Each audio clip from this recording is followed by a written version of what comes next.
এ বাচ্চা, আজকে তোমাদের সবাইকে আমি বেলুন ফুলানো শেখাবো।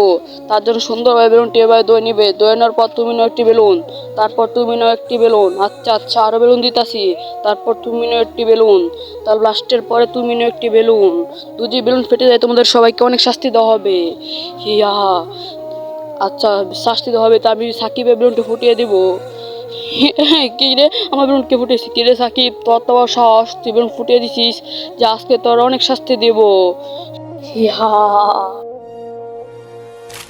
তারপর দেখো কি হতে যাচ্ছে বন্ধুরা। তারপর বন্ধু, তোমার তোমার বাবাকে ভালোবাসো তো অবশ্যই চ্যানেলটি সাবস্ক্রাইব করে দিবে। আর তোমরা তোমার বাবাকে কত ভালোবাসো তো অবশ্যই লাইক দিয়ে জানিয়ে দিবে। আর তোমরা তোমার মাকে ভালোবাসো তো অবশ্যই একটি কমেন্ট করে জানিয়ে দিবে। কিরে, তোদের অত সস্তা তোরা বেলুন ফুটিয়ে দিছিস, যা তোরা আজকে ক্লাসের বাইরে যা। কিরে, কারণটা কি ওরা বেলুন ফুটিয়ে দিছে? হি হি বন্ধু, চলো আজকে আমরা সবাই মিলে খেলবো বন্ধু। হিয়া।